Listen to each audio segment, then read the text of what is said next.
রাম। আমি সর্বপ্রথম ঠাকুর শ্রী শ্রী বালব্রহ্মচারী মহারাজের চরণে জানাই শতকোটি প্রণাম এবং আপনাদের সকলকেই জানাই বৈদিক অভিনন্দন। রাম। এই বলে আমি আজকের তত্ত্ব আলোচনা শুরু করছি। পেট ফাড়লে বের হলো 3টে কৃমি। যদি বলি এত ভালোবাসেন আমার 2টো কৃমি নেন, কেউ নেবে না। আমরা সবাই এই যে বসে আছি, সকলের মধ্যে 2-3 সের করে পায়খানা রয়েছে। 21 হাত লম্বা নারীটা হবে সবটা মলে ভর্তি। এগুলো সব আধ্যাত্মিকতার কথা। আধ্যাত্মিক কথা কি? নোংরা কথাগুলো। একটা নাক ধরে যদি টান দাও, এতগুলো করে দাঁত বের হবে, এতগুলো শ্লেষ্মা যদি বের হয়, কার প্রেম থাকবে? কিন্তু আবার সিলিটিলি করে বের হচ্ছে ভ্যানিটি ব্যাগ নিয়ে। চলো যাই।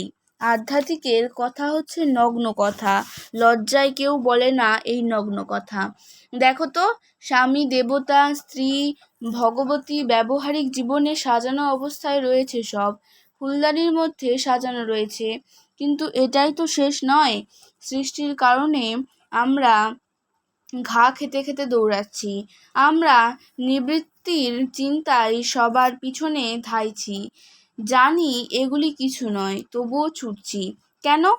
কি ছেলে কি মেয়ে, এত সব জানা সত্ত্বেও তৃপ্তির পেছনে, খোঁজার পেছনে ছুটছে। তারা বের হচ্ছে নিখোঁজের খোঁজে। শুধু দেখতে চায় অন্তরের তৃপ্তি হয় কিনা। এই সৃষ্টিতত্ত্বের রহস্য হচ্ছে তুমি তোমার স্বাদ আর তৃপ্তি নিয়ে অনন্ত বিশ্বের স্বাদ খুঁজে বের করো। অনন্ত বিশ্বলোকে অনন্ত স্বাদ রয়েছে।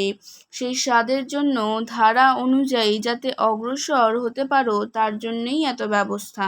এখানকার কোনোটা দিয়েই ভগবান বা দেবতার বিচার হয় না।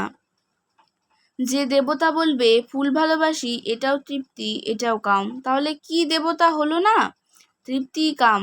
ভগবানকে ডাকা আকুল আগ্রহে, সেটাও কাম। মহাপুরুষদেরও বউ আছে, ছেলেপিলে আছে, তাতে কি হয়েছে? দূর, এতে শাস্ত্রকে অপমান করা হয়। সূর্য স্বয়ং কি করেছে?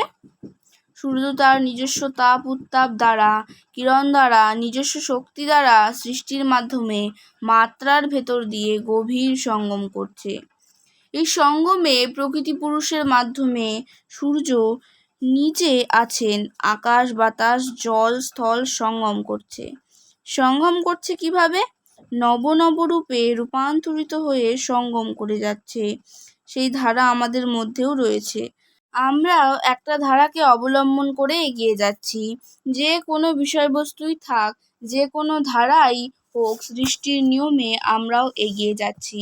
তাহলে সৃষ্টির ধারা আমাদের ভেতর দিয়ে কার্যকরী হচ্ছে, সৃষ্টির ধারা আমার ভেতর দিয়ে প্রতিফলিত হচ্ছে। আমরাও নতুনভাবে ভালোভাবে থাকতে চাই, নতুনকে গ্রহণ করে নতুনকে পেতে চাই। স্ত্রীর পর স্ত্রী চাই, স্বামীর পর স্বামী চাই। সুন্দর ছেলে মেয়ে, সুন্দর রূপ দেখতে ভালো লাগে। ভালো লাগাটাই যদি অপরাধ হয়, তবে কেউই রেহাই পাচ্ছে না। এতে সবাই জড়িত। সবটা সজাগ হয়ে সজাগওয়ালাকে যদি এই সজাগ দ্বারা সজাগে আনতে পারি, তার জন্যই কাজ। এই যে নাম করছি, জপ করছি, এই জন্যই। মহাপ্রভুর এক স্ত্রী মারা গেল, বিষ্ণুপ্রিয়াকে বিবাহ করলেন। তার ভেতরে কি ভালোবাসা ছিল না? তার ভেতরে কি স্বামী স্ত্রীর মতো ভালোবাসা ছিল না? কাম ক্রোধ লোভ সবই ছিল। তিনি বিষ্ণুপ্রিয়াকে প্রাণ দিয়ে ভালোবাসতেন, তাকে গভীরভাবে প্রেম দিয়েছিলেন। রক্তচোষা কি করে? দূর থেকে টেনে নয়, তিনি রক্তচোষার মতো বিষ্ণুপ্রিয়াকে গভীর প্রেমে টেনে নিয়েছিলেন।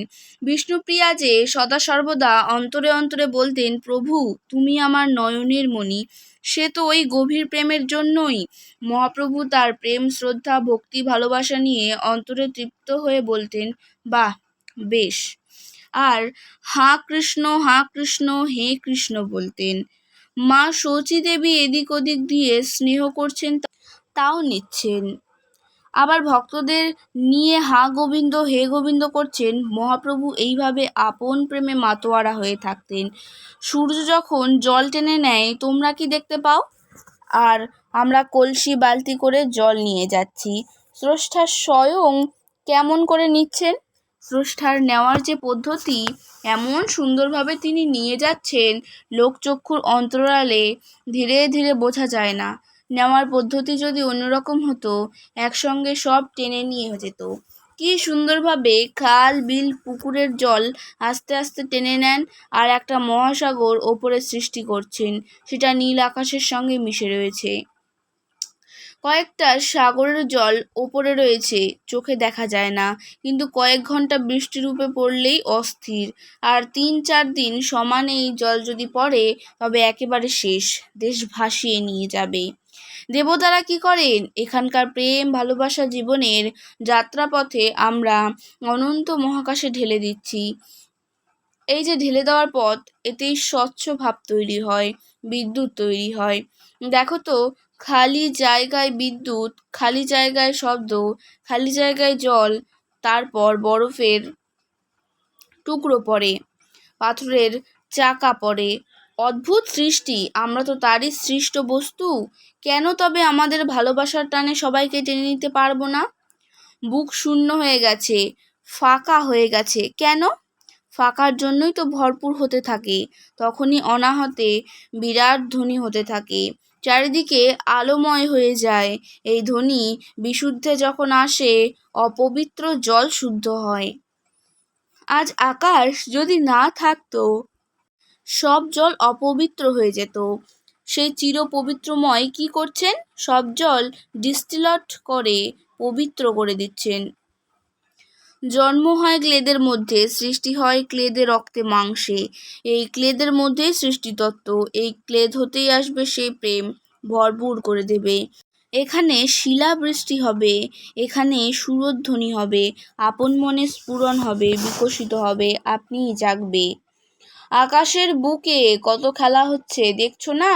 একইভাবে অনাহতের মধ্যে এই বুকে কত রকম কত কিছু খেলে যাবে, এসে ভরে যাবে।